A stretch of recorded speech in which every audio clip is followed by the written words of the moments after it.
امام حسین کی ارے تدفین ہو رہی ہے امام حسین کی کوفے سے آئے پہنے جو سجاد بیڑیاں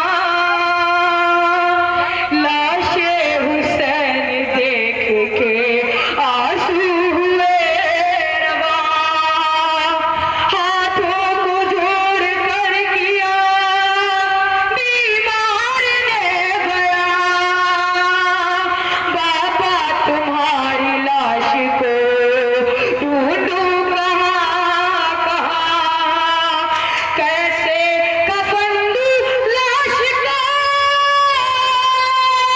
غربت نصیب ہوں ارے بابا میں آج تم سے زیادہ غریب ہوں ارے بابا میں آج تم سے زیادہ غریب ہوں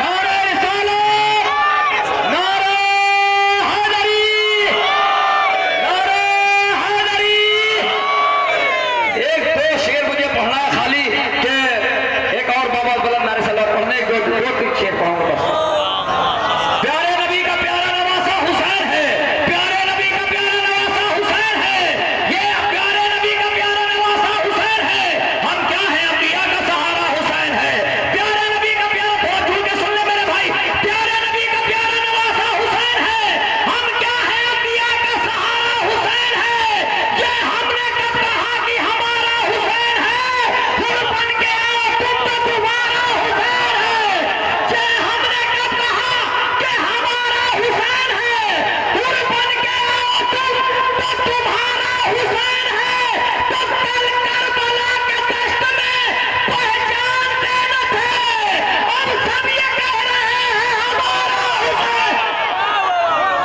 کل کربلا کے دشت میں پہچانتے نہ تھے اب سب یہ کہہ رہے ہیں ہمارا حسین ایک شعر آخری پڑھنا چاہ رہا ہوں مگر مومنین بول دے تو کہ کربلا کے دشت میں پیارے نبی کا پیارا نواسہ حسین ہے ہم کیا ہیں انبیاء کا سہارا حسین ہے یہ ہم نے کب کہا کہ ہمارا حسین ہے پھر بن کے آؤ تم تو تمہارا حسین ہے تم منبر پہ آ کے سید سجاد نے کہا باد حسین نام ہمارا حسین ہے جناب طالب صاحب تشریف لائیں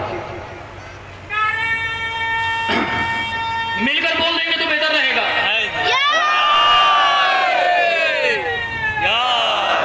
خدا آپ کو آباد رکھے شاد رکھے کیا مولا کا ذکر سنتے ہیں اور کیا جذبہ عقیدت سے آپ یہاں آتے ہیں یقیناً جنہیں جناب شہزادی کونین اجازت دیتی ہیں وہ یہاں تک تشریف لے آتا ہے ورنہ لوگ مجلس کے لیے نکل کر بھی مجلس تک نہیں آتے جلوس کے لیے بھی نکل کر بھی جلوس تک نہیں آتے آئیے کون ہم حسین کے ماتم کے لیے آئے ہیں فرزند زہرا کے لیے آئے ہیں رسول کے نواسے کے لیے آئے ہیں تو کون حسین ایوان عقل و شعور کو حسین کہتے ہیں تجلی کوہ طور کو حسین کہتے ہیں نون والقلم کو حسین کہتے ہیں آیتوں کے بھرم کو حسین کہتے ہیں علمدار پرچم اسلام کو حسین کہتے ہیں اوصاف الہی کی رمق کو حسین کہتے ہیں حیات کے قدر مشترک کو حسین کہتے ہیں دیکھتا ہوں کتنے حسین کے لفظوں کو دلوں میں اتار کر ہاتھوں کو بلند میں بلند کرتے ہیں ایوان عقل و شعور کو حسین کہتے ہیں تجلی کوہ طور کو حسین کہتے ہیں نون والقلم کو حسین کہتے ہیں آیتوں کے بھرم کو حسین کہتے ہیں اوصاف الہی کی رمق کو حسین کہتے ہیں حیات کے قدر مشترک کو حسین کہتے ہیں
زیگ عمر غربی صاحب سے کی دعائیں اور ہمارے نورانی بیان، اپنے نورانی بیان سے ہمارے قلوب کو مجلب و منور فرمائے۔ تحت نظر جتنے بھی لوگ کھڑے ہیں، اگر ضمیر کے خمیر میں اس کے جناب امیر ہے تو ہاتھوں کو بلند کر دیں، نعرہ حیدری۔ آئیے گزارے عالی جناب مولانا حافظ زیگ عمر غربی صاحب۔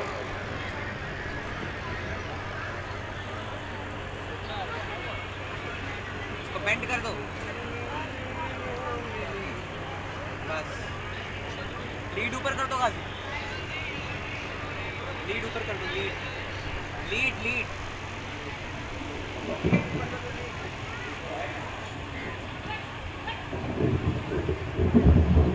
کالے پائی سے کر دو غازی، لیڈ اوپر کر دو، لیڈ ہاں اوپر کر دو کالے پائی کو۔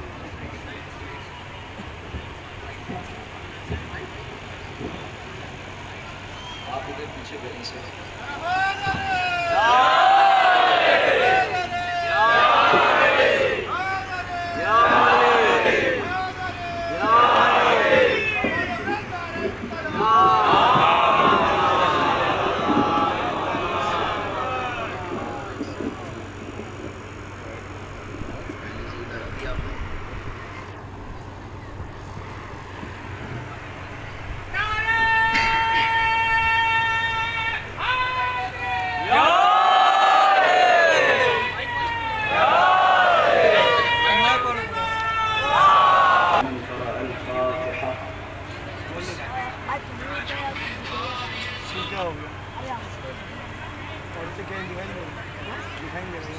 بیٹھ جاؤ۔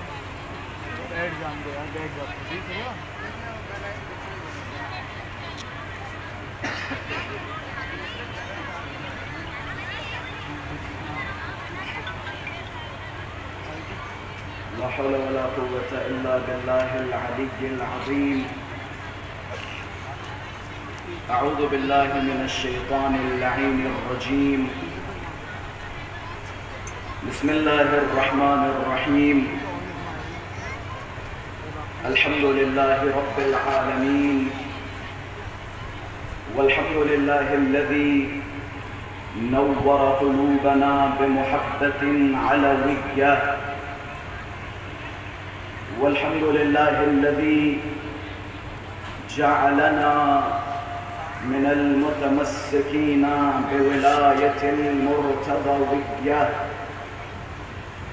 والحمد لله الذي فرض مودته على العربية والعجمية وعلى مبلغ رسالاته الإلهية سيدنا ومولانا ومولى الثقلين جد الحسن والحسين أبي القاسم مصطفى محمد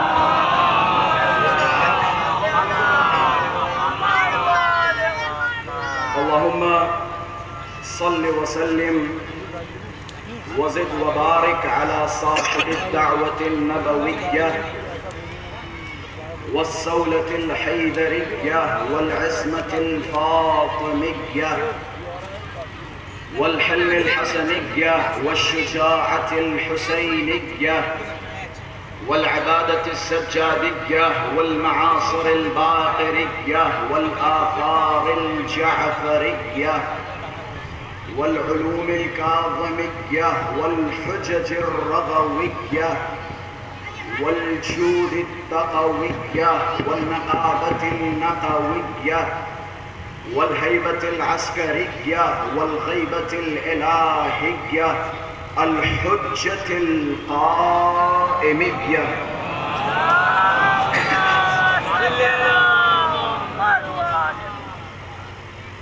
اللهم عجل لوليك الفرج والعافية والنصر واجعلنا من أعوانه وأنصاره.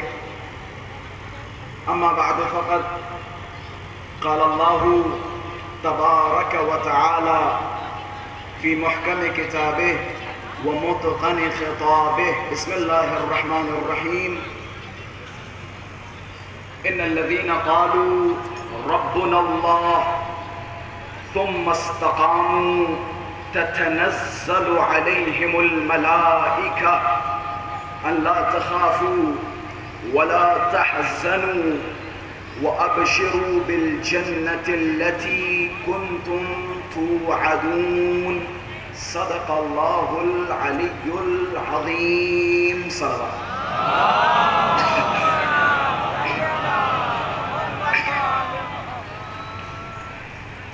عظم الله أجورنا وأجوركم بمصابنا بالحسين عليه الصلاة والسلام، وجعلنا وإيانا من الطالبين بثأره مع وليه الإمام المهدي المنتظر من آل محمد.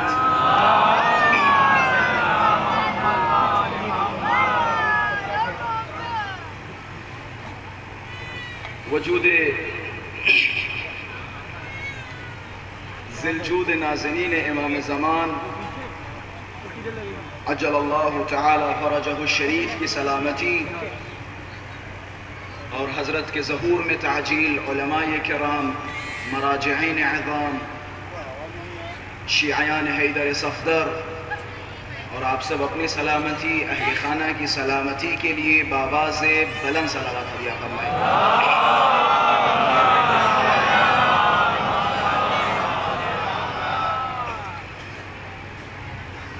روز عاشوراء امام حسین نے ایک آواز استغاثہ بلند فرمایا تھا، حل من ناصر ینصرنا، ہے کوئی جو ہماری مدد کر سکے، ہے کوئی جو حرم اہل بیت کا دفاع کر سکے. ہم کہیں گے اپنے مولا سے، یا ابا عبداللہ الحسین، آپ نے جب آواز استغاثہ بلند فرمائی تھی ہم موجود نہیں تھے، ہمارے جسم موجود نہیں تھے، ہمیں خبر نہیں ہے آپ نے آواز استغاثہ کب اور کیسے بلند فرمائی تھی، ہم نے صرف سنا. لیکن آج 1300 کچھ سالوں کے بعد جب یہ آواز استغاثہ ہمارے کانوں تک پہنچی تو بلا ساختہ ہم نے دونوں ہاتھوں کو بلند کیا اور اپنے مولا سے خطاب کیا اور فرمایا، یا ابا عبداللہ الحسین، ان کان لم یجبک بدنی عند استغاثک، اے میرے مولا، اے میرے آقا، اگرچہ وقت استغاثہ ہمارے بدن موجود نہیں تھے، ہم نے آپ کی آواز پر لبیک نہیں کہا کیونکہ بدن موجود نہیں تھے. ان کان لم یجبک بدنی عند استغاثک فقد اجابک روحی وقلبی وہوائی وسمعی وبصری وکل شیء. اے میرے مولا، ہمارے بدن موجود نہیں تھے جو اس وقت ہم آواز استغاثہ پر لبیک کہتے، لیکن آج 1300 کچھ سالوں کے بعد ہم اپنے کانوں کے ذریعے آپ کی آواز پر لبیک کہہ رہے ہیں، ہم اپنی خطابت کے ذریعے آپ کی آواز استغاثہ پر لبیک کہہ رہے ہیں، ہم مجلسوں میں شرکت کر کے آپ کی آواز استغاثہ پر لبیک کہہ رہے ہیں، ہم اپنی آنکھوں کے ذریعے آپ کی آواز استغاثہ پہ لبیک کہہ رہے ہیں، ہم آپ پہ رو کر آپ کی آواز استغاثہ پہ لبیک کہہ رہے ہیں، اور اس تپتی ہوئی دھوپ میں کھڑے ہو کے ہم یاد دلا رہے ہیں، اے یزید ملعون، ذرا سوچ، اگر یہ شیعہ جنہیں حسین نے 1300 کچھ سالوں پہلے یاد کیا تھا، اگر یہ سارے کے سارے کربلا میں موجود ہوتے تو جس نتیجے پہ تو پہنچا اس نتیجے پہ پہنچ نہ پاتا.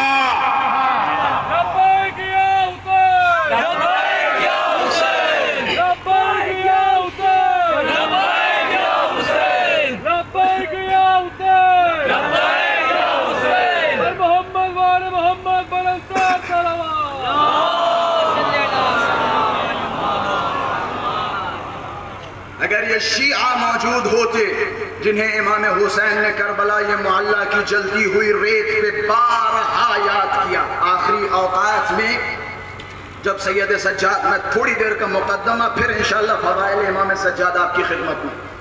آخری لمحات یہ جو آپ لاکھوں کی تعداد میں، ہزاروں کی تعداد میں صرف و صرف نام حسین پہ جمع ہو رہے ہیں، اس کا نتیجہ یہ نہیں، اس کی غرض یہ نہیں ہے کہ آپ کسی شے کو دیکھنے کے لیے آئے ہیں یا کسی انجمن کو یا کسی خطیب کو سننے کے لیے آئے ہیں، بلکہ ہدف و غرض یہ ہے کیونکہ میرے مولا نے 1300 کچھ سال پہلے ہمیں یاد کیا تھا اور اپنے بیٹے سید سجاد کا بازو پکڑ کے کہا تھا، اے میرے سید سجاد، اے میرے بیٹے، بلغ شیعتی من السلام، میرے شیعوں کو میری طرف سے سلام کہنا اور ان سے کہنا، اے میرے شیعوں کاش تم کربلا میں ہوتے، حسین کی مظلومیت اپنی آنکھوں سے دیکھتے. جگہ جگہ امام حسین نے اپنے شیعوں کو یاد کیا. یہ تپتی ہوئی دھوپ، یقیناً بہت سارے لوگ جنہیں دھوپ سے تھوڑی پریشانی ہوگی، گرمیوں سے پریشانی ہوگی، میں ایک روایت کے چند فقرے آپ کی خدمت میں پیش کروں گا، پھر انشاءاللہ فضائل کی دریا میں آپ کو لے جانے کی کوشش کروں گا. امام نے فرمایا تمہیں پتہ ہے ان مجلسوں کی عظمت کیا ہے؟ بالخصوص یہ جو دھوپ میں ہم نام حسین پہ ایک جگہ جمع ہوتے ہیں، اس کی عظمت کیا ہے؟ مولا نے فرمایا ادھر آؤ. ایک صاحب کو بلایا، بلانے کے بعد فرمایا کیا تم اپنے گھر میں مجلسیں برپا کرتے ہو؟ یہ روایت کے الفاظ ہیں. اتجلسون، یہ روایت وسائل الشیعہ میں موجود ہے. حضرت نے فرمایا اتجلسون، کیا تم اپنے گھر میں مجلسیں برپا کرتے ہو؟ صحابی نے مولا کی خدمت میں عرض کیا کہ مولا بے شک ہم اپنے گھروں میں مجلسیں برپا کرتے ہیں. حضرت نے فرمایا اتحدثون، کیا تم ان مجلسوں میں ہمارے فضائل پہ گفتگو کرتے ہو؟ یہ دیکھیں حضرت نے مجلسوں کا نصاب بتا دیا. گویا حضرت بتانا چاہتے ہیں مجلس حسین کہتے ہی اسے ہیں کہ جس میں ہمارے فضائل و مناقب و مسائل پہ گفتگو ہو، اسے مجلس کہتے ہیں. حضرت نے فرمایا اتحدثون، کیا تم ان مجلسوں میں ہمارے فضائل پہ گفتگو کرتے ہو؟ ہاتھوں کو جوڑا کہ مولا بسم اللہ، ہم اپنی مجلسوں میں آپ کے فضائل و مناقب بیان کرتے، ہم اپنی مجلسوں میں شہادت حسین کو یاد کرتے. حضرت کے جملے دیکھیں اور وہ گرمی جو آپ نے اپنے ذہنوں میں تصور کی ہے اس گرمی کو بھول جائیں گے. حضرت نے فرمایا واللہ، یہ چھٹے امام کی قسم اور چھٹے امام کے جملات ہیں. حضرت نے فرمایا واللہ انی احب ان اکون معکم فی بعض تلک المجالس، کہ خدا کی قسم میں جعفر صادق یہ خواہش کرتا ہوں، یہ تمنا کرتا ہوں کہ تمہاری ان بعض مجلسوں میں آ کے شرکت کر سکوں. یہ میری خواہش ہے کہ تمہاری ان مجلسوں میں آ کے شرکت کر سکوں. روایت یہاں ختم نہیں ہوئی. یقیناً جہاں مجلسیں برپا ہوں گی وہاں لوگ زیادہ ہوں گے، ٹمپریچر زیادہ ہائی ہوگا، گرمی لگے گی، گرمی کی وجہ سے پسینہ نکلے گا. جب ایک کسی کا پسینہ نکلتا ہے تو دوسرا اس کا پڑوسی اس کے پسینے سے دور بھاگتا ہے، بدبو محسوس ہوتی ہے. لیکن یہ پسینہ کہیں اور کا پسینہ نہیں ہے، فرش عزائے حسینی کا پسینہ ہے. یہ عزائے حسینی کا پسینہ.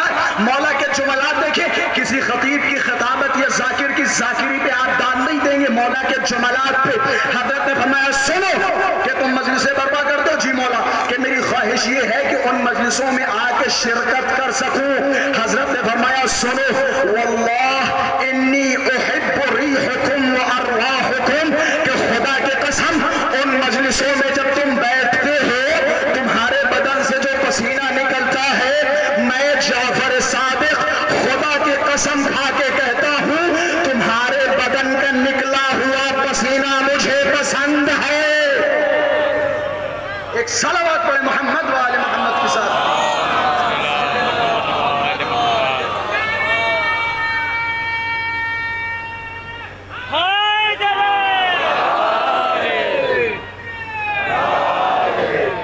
یہاں ہر کوئی آیا ہوا ہے، ہر کوئی حسینیت زندہ باد کے نعرے لگانے کے لیے آیا ہے اور یزیدیت مرد آباد کے نعرے لگانے کے لیے آیا ہے. کوئی ایسا ہے کہ جو یزیدیت مرد آباد کے نعرے سے انکار کرے؟ بے شک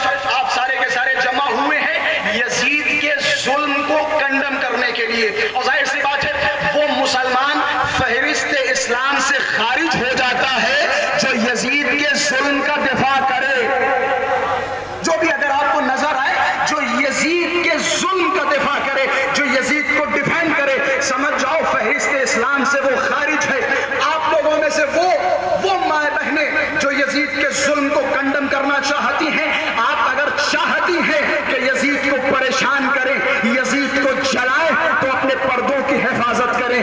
وہ شیعہ حیدر صفدر جو اس فرش مجلس پہ آئے ہیں، اگر وہ چاہتے ہیں یزید کو جلائیں، یزید کو پریشان کریں، تو پرزور حسین پہ گریا کرے، پرزور سینوں پہ ہاتھ مارے. یقیناً ماتم کی بہت ساری دلیلیں ہیں، بہت سارے علماء نے مختلف دلیلیں بیان کی، لیکن آپ کے لیے بس اتنا کافی، جتنا آپ روتے ہیں اتنا ہی آپ کا وہ مخالف کلستا ہے. جتنا آپ روتے ہیں اتنا ہی آپ کا وہ مخالف کلستا ہے. بس جملے آپ کی نظر کر رہا ہوں. آپ چاہتے ہیں یزید کے گال پہ تماچے لگائیں تو جائیں، جوانوں سے کہیں ماتم کی صفوں میں کھڑے ہوں اور تیز تیز سینوں پہ ہاتھ مارے. جتنی تیز آپ اپنے سینے پہ ہاتھ ماریں گے اتنی تیز یزید کے گال پہ تماچا بن کے لگے گا. زندہ باد، زندہ باد،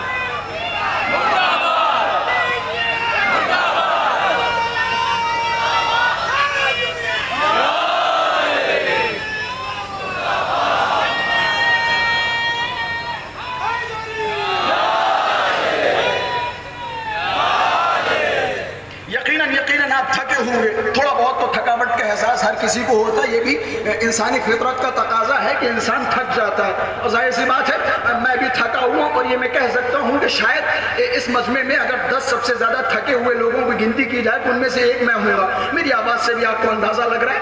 میں صبح پہنچا، مجھے پہلی مجلس نہیں پڑھنی تھی لیکن وہ بھی میں نے پڑھی، تو ظاہر سی بات ہے گلا بھی اتنا زیادہ ساتھ نہیں دے گا، لیکن مجھے آپ لوگوں پہ بھروسہ ہے، مولا پہ بھروسہ ہے. انشاءاللہ میں اپنی باتیں آپ حضرات تک نقل کرنے کی کوشش کر رہا ہوں. یقیناً ہم یزید کے ظلم کو کنڈم کرنے کے لیے آئیے کچھ یزید کو خطاب کرتے ہوئے کچھ جملے کہتا ہوں. یزید تو بڑے غرور میں تھا نا، تو بڑے گھمنڈ میں تھا نا کہ ہم نے حسین کو مار دیا، حسین قتل کر دیے گئے، حسین کو شہید کر دیا گیا. اب میں یزید سے کہوں گا تیری تو قبر کا نشان ہی نہیں ہے نا. تب بھی میں تجھ سے کہوں گا ذرا آ دیکھ اور ان حسینی چہروں کو دیکھ. کیا تجھے اندازہ نہیں لگتا کہ تیرا نام و نشان مٹ چکا ہے؟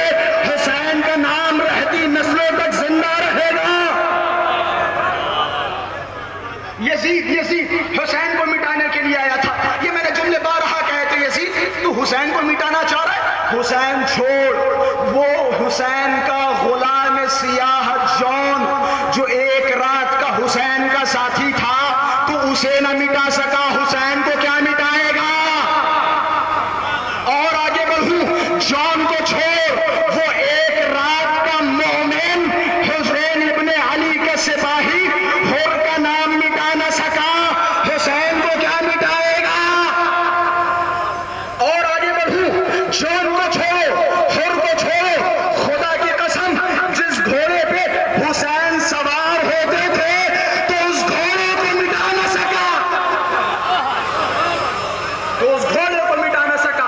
آج جس تخت و تاج پر تجھے بڑا ناز تھا، تخت و تاج پہ ناز تھا نا، تو جس تخت و تاج پہ غرور و گھمنڈ کے ساتھ بیٹھا ہوا تھا، سیدانیوں کی طرف خطاب کر رہا تھا، مسکراتے ہوئے سید سجاد کو پریشان کر رہا تھا، امام کے لبوں پہ چھڑیاں مار رہا تھا. بڑا غرور ہے نا، بڑا غرور تجھے اپنی سلطنت پہ تھا، بڑا غرور تجھے اپنے تخت پہ تھا، بڑا غرور تجھے اپنے تاج پہ تھا. ذرا اب آپ دیکھ تو آ کے کہاں گیا تیرا تخت و تاج، کہاں گئی تیری سلطنت، کہاں گئی تیری حکومت، کہاں گیا وہ تیرا وقار، کہاں گئے وہ تیرے سپاہی؟ آج بھی وہی جگہ ہے جہاں تو بیٹھا تھا. وہ فرق اتنا ہے کہ آج اسی شہر میں علی کی بیٹی زینب کی حکومت ہے. آج اسی شہر میں علی کی بیٹی زینب کی حکومت ہے، لیکن یزید تیرا نام و نشان نہیں ہے. تو حسین کو مٹانا چاہ رہا تھا، تو حسین کو مٹانے کے لیے آیا. تجھے بڑا غرور و گھمنڈ تھا. یہ ایک ایک چہرے جو تجھے چھوٹے چھوٹے سے بچوں کی زبان سے لبیک یا حسین کی صدائیں مل رہی ہیں، یہ تیرے گالوں پہ تماچے ہیں، تماچے. مٹ گیا تیرا تخت و تاج. اگر آج اسی شہر میں انٹر ہوگے تو سب سے پہلا جملہ اگر تمہیں نظر آئے گا تو سیدہ زینب کے شہر میں خوش آمدید. وہ جو قیدی تھے جن کے ہاتھوں میں رسن تھی، پیروں میں بیڑیاں تھی، آج وہی قیدی اسی شہر کے نہیں بلکہ دنیا کے مالک ہیں. تیری قبر کا نشان تک نہیں ہے. ایک صلوات پڑھے محمد والے محمد کے ساتھ.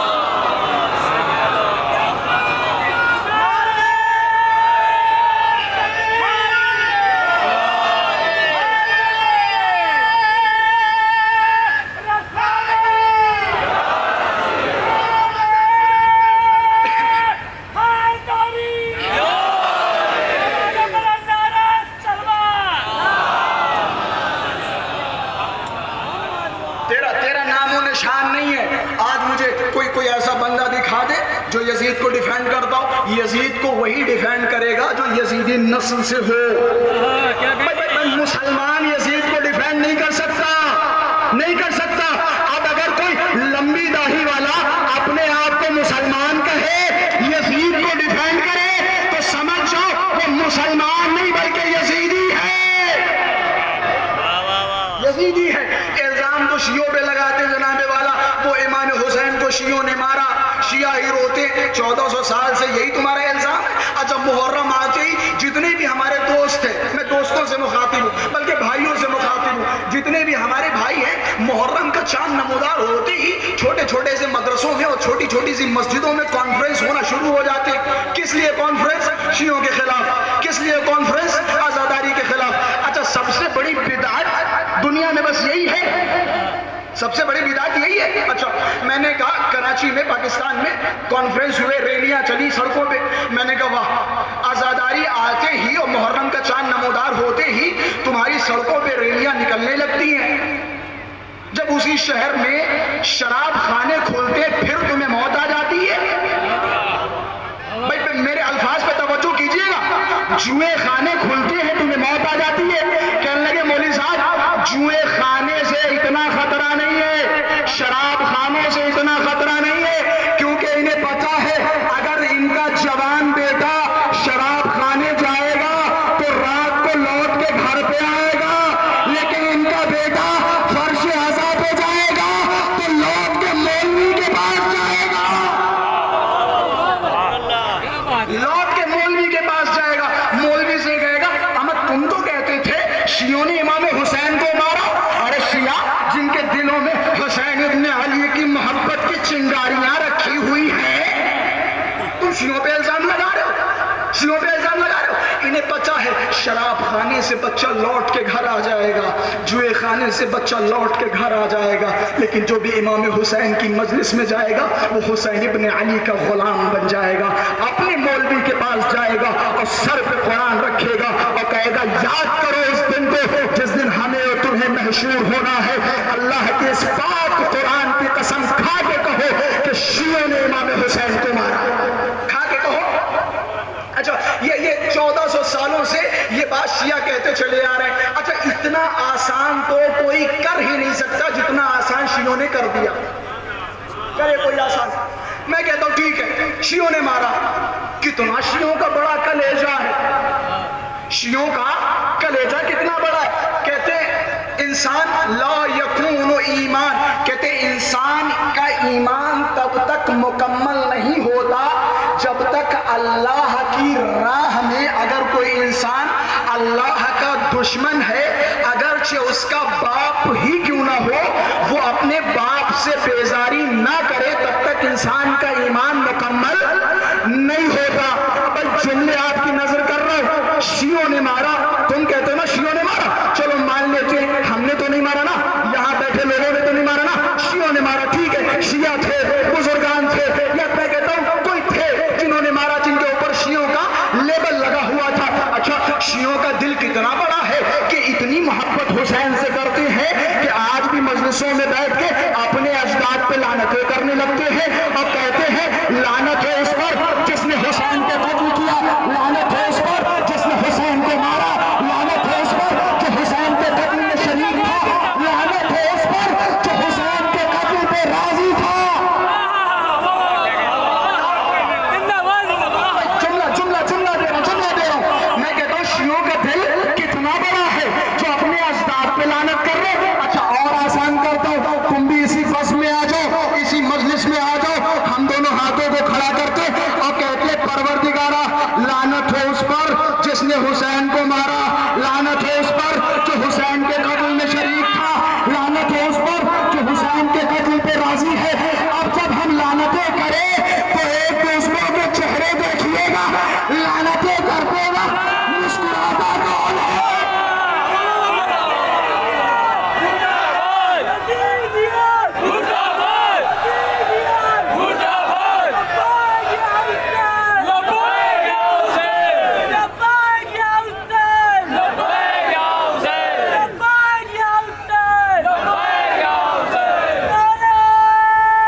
کا نام نہیں لے رہا ہوں، صرف اتنا کہہ رہا ہوں. میں اور ایک جملہ آگے بڑھاؤں گا، سمجھنا آپ کا کام ہے. اگر زیارت عاشورہ پابندی سے پڑھتے ہوں گے تو میں اور ایک نام بڑھاؤں گا. لعنت ہو اس پر جس نے حسین کو قتل کیا، لعنت ہو اس پر جو حسین کے قتل میں شریک تھا، لعنت ہو اس پر جو حسین کے قتل پہ راضی تھا، لعنت ہو اس پر جس نے کربلا کی بنیاد رکھی. میں نے کسی کا نام نہیں لیا. لعنت ہو اس پر جو کربلا کی بنیادیں رکھنے والا تھا. زیارت عاشورہ میں یزید پہ کتنی مرتبہ لعنت ہوئی ہے؟ کتنی مرتبہ لعنت ہوئی ہے؟ پڑھیے گا نام. پھر یہ بار بار لعنتیں ہو کس پہ رہی ہیں؟ میں ہینٹ دے رہا ہوں. اب جا کے زیارت عاشورہ رات کو اٹھائیے گا، ترجمہ ضرور پڑھیے گا. میں ایک دو جملے سمجھا دوں گا، خود بخود آپ پہنچ جائیں گے. بار بار کہا جا رہا ہے اللہم لعن من اسس اساس ذالک وبنا علیہ بنیانہ وجرى فی ظلمہ وجورہ. اے میرے پروردگارہ، یزید پہ ایک مرتبہ لعنت، لیکن بار بار لعنت کر رہے. پروردگارہ لعنت ہو اس پر جس نے بنیاد رکھی، لعنت ہو اس پر جس سے ظلم و جور کی شروعات ہوئی. یہ بار بار لعنتیں کس پہ ہو رہی ہیں؟ اچھا، یزید نے ایک شعر پڑھا تھا. شعر کیا تھا؟ لعبت ہاشم بالملک فلا خبر جاء ولا وحی نزل. سنا ہے نا شعر؟ بنی ہاشم تو حکومت کے ساتھ کھلواڑ کر رہے تھے، نہ کوئی وحی نازل ہوئی، نہ کوئی قرآن آیا، یہ تو کھلواڑ کر رہے ہیں. اچھا، کہنے لگے یزید اتنا ملعون تھا، اتنا پلید تھا کہ اس نے بیٹھ کے رسول اللہ پہ الزام لگا دیا. کہنے لگے وہ معاذ اللہ جھوٹا رسول تھا، معاذ اللہ یہ سارے کے سارے حکومت کے چکر میں لڑ رہے تھے. میں نے کہا اس شعر کی وجہ سے آپ یزید کو برا کہہ رہے ہیں؟ کہنے لگے جی صاحب اس شعر کی وجہ سے بھی برا کہہ رہے ہیں. میں نے کہا اگر اس شعر کی وجہ سے برا کہہ رہے ہیں تو پتہ کیجئے یہ متشاعر ہے، شاعر کوئی اور تھا. شاعر کا ایڈریس میں بتائے دیتا ہوں، مدینے کی گلیوں میں جائیے، پتہ کیجئے کون ہے کہ جس نے رسول اللہ کو سب سے پہلے جادوگر کہا. پتہ کیجئے کس نے جادوگر کہا.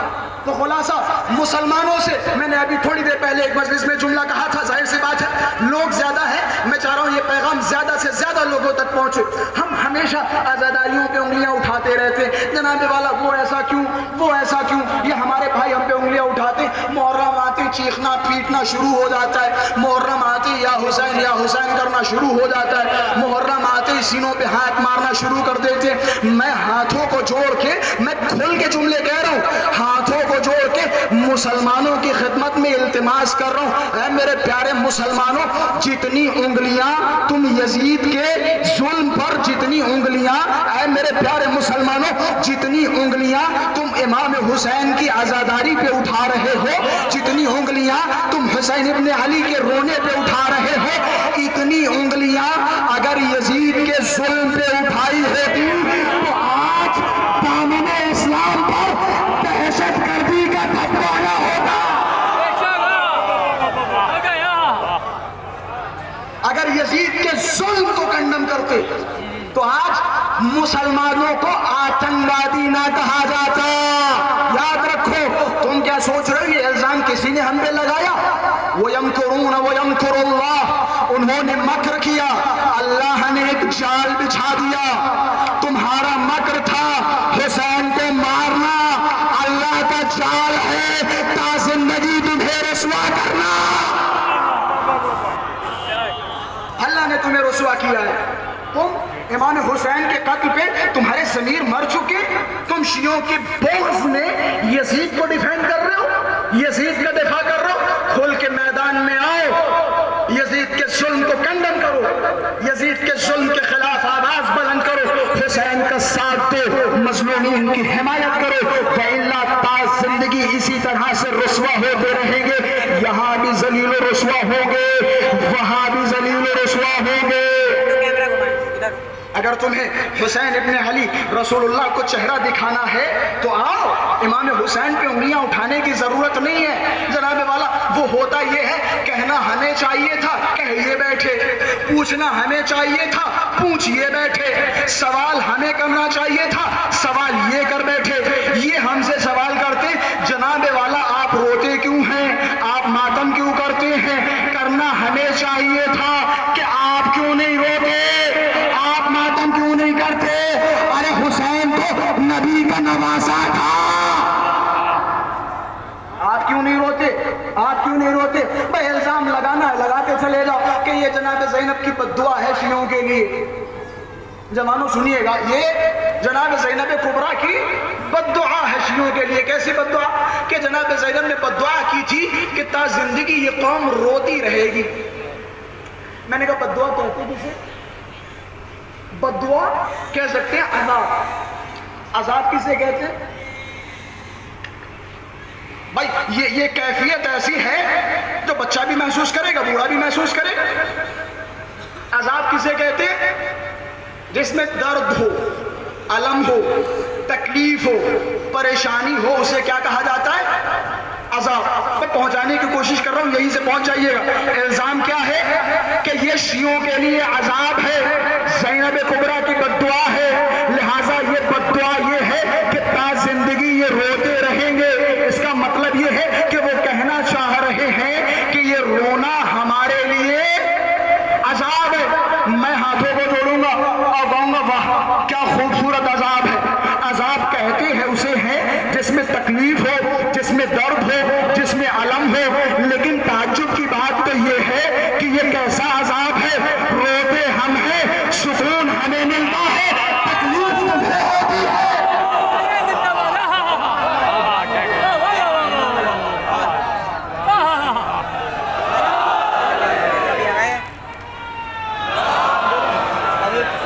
میں تجربہ بتاؤں، ممکن ہے یہاں پہ بہت سارے ایسے لوگ بھی ہوں گے، ظاہر سی بات ہے انسان کی زندگی میں پریشانیاں تو چلتی رہتی ہیں، ہر انسان کہیں نہ کہیں مجلس میں ایک دو پریشان لوگ بھی مجلسوں میں آتے۔ ممکن ہے آپ میں سے بہت سارے کچھ ایسے ہوں جو پراپرٹی کو لے کے پریشان ہوں، کچھ ایسے ہوں کہ جن کے گھروں میں کوئی نہ کوئی بیمار ہوتا ہے۔ یاد رکھیے تجربہ ہے، اس مجلس کے مصائب کے بعد غم غروی کا گریبان پکڑ کے پوچھ سکتے تجربے والی بات بتا رہا ہوں۔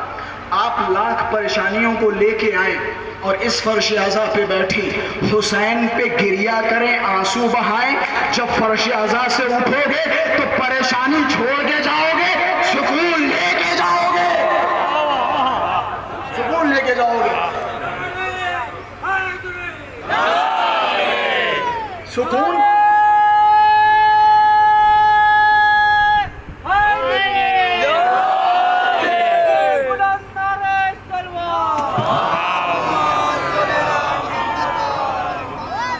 یزید نے امام حسین کو قتل کر دیا، یزید نے حسین ابن علی کو قتل کیا، لیکن قتل کرنے کے بعد ایک بھی مقام ایسا یزید کو میسر نہ ہو سکا جہاں یزید مسکرا سکا ہو۔ تاریخ گواہ، سید سجاد ہاتھوں میں ہتھکڑیاں، پیروں میں بیڑیاں، یزید کے دربار میں کھڑے، یزید کی آنکھوں میں آنکھیں ڈال کے جب کسی خطیب کو بٹھایا گیا اور بٹھانے کے بعد خطیب سے یزید نے کہا جتنا تمہیں برا بھلا کہنا ہو کہو۔ کس کو برا بھلا؟ حسین ابن علی کو، علی کو گالیاں دو، حسین کے والد محترم کو گالیاں دو۔ یزید کا وہ منبر پہ ایک درباری ملا، ایک درباری مولوی بیٹھا اور یزید کی چاپلوسی میں علی و آل علی کو برا بھلا کہنے لگا۔ وہ کیسے جوڑ لیں؟ اب جیسے اس نے برا بھلا کہا، امام سجاد نے کچھ جملات سنے اور سننے کے بعد جب تحمل نہ کر سکا، حضرت نے اس خطیب کی طرف خطاب کرتے ہوئے فرمایا وَيْحَكْ أَيُّهَا الْخَطِيب اشْتَرَيْتَ مَرَضَاتَ الْمَخْلُوقِ بِسَخَطِ الْخَالِقِ۔ اے خطیب وائے ہو تجھ پر، تو نے ان لوگوں کو راضی کرنے کے چکر میں اپنے رب کو ناراض کر لیا۔ تو اسے یزید کو خوش کرنا چاہ رہا؟ امام سید سجاد نے خواہش کی کہ مجھے منبر پہ بٹھایا جائے، یہ بنا پر الفاظ اس لکڑیوں کے انبار پہ بٹھایا جائے، کیونکہ منبر کہتے اسے ہے جہاں سے علی و آل علی کے فضائل بیان ہو۔ میں تاریخی خطبہ پڑھنے جا رہا ہوں، اب ظاہر سی بات ہے میرے پاس جو کچھ طاقت تھی وہ پہلی مجلس میں چلی گئی، بچی کھچی اب تک جا چکی ہے۔ اب جتنا میں پڑھوں گا وہ مولا کے بھروسے اور آپ لوگوں کے بھروسے پڑھوں گا۔ اب جہاں میری آواز ساتھ نہ دے وہاں انشاءاللہ آپ ساتھ دیں گے۔ امام سید سجاد نے یزید کی آنکھوں میں آنکھیں ڈالی اور یزید سے درخواست کی کہ مجھے بھی اجازت دے، تو اپنے دربار میں سب کو بولنے کی اجازت دے رہا ہے، مجھے ہی اجازت کیوں نہیں مل رہی ہے؟ یزید خاموش ہو گیا۔ یزید نے سید سجاد کو بولنے کی اجازت نہیں دی۔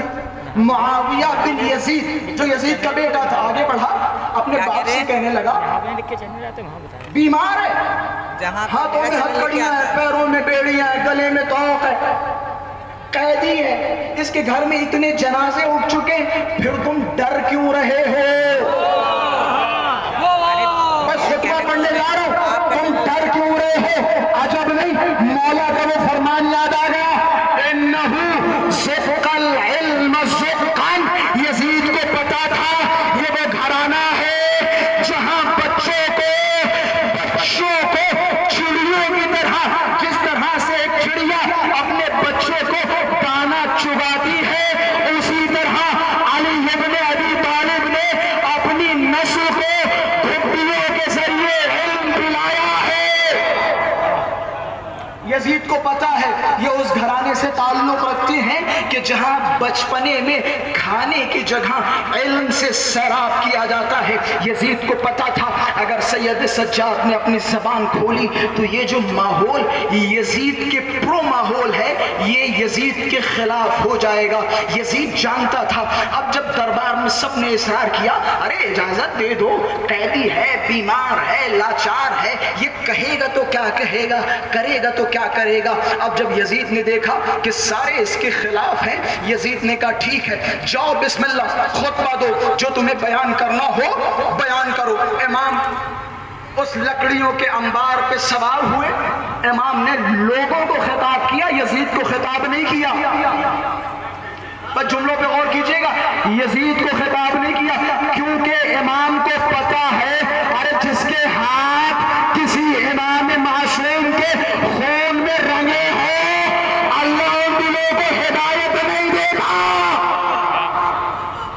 اللہ ان دنوں کو ہدایت نہیں دیتا۔ یہ جو بعض ہمارے لمبی داڑھی والے ہمارے بھائی کہنے لگتے بعض اوقات، مجھے تکلیف ہے ان جملوں سے، مجھے تکلیف ہے، آپ جو کہنے لگتے ارے یزید پہ لعنت مت کرو، یزید کو برا بھلا نہ دو، کیوں کہ ممکن ہے خدا بند متعال یزید کو معاف کر دے، لہذا تم لعنتیں مت کرو۔ میں کہوں گا اگر ایسی صورتحال ہے پھر تو ہم ڈبل لعنتیں کریں گے، جب اللہ یزید کو معاف کر دے گا تو ہمیں بھی معاف کر دے گا۔ بھائی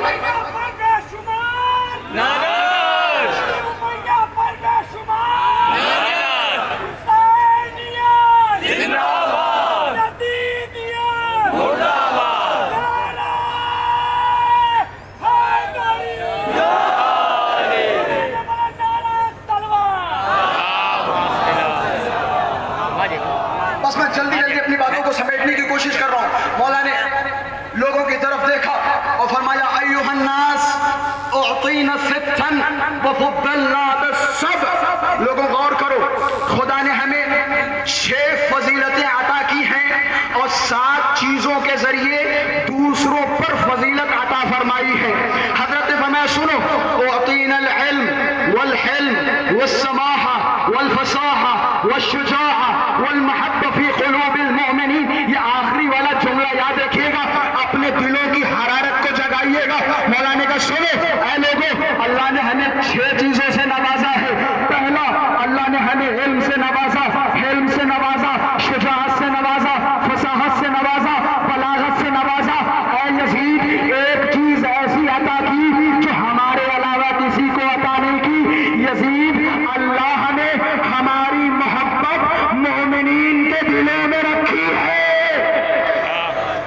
ہماری محبت مومنین کے دلوں میں رکھی ہے۔ گویا امام سجاد سمجھانا چاہتے اے یزید، سروں کو کاٹ کر کٹے ہوئے جسموں پر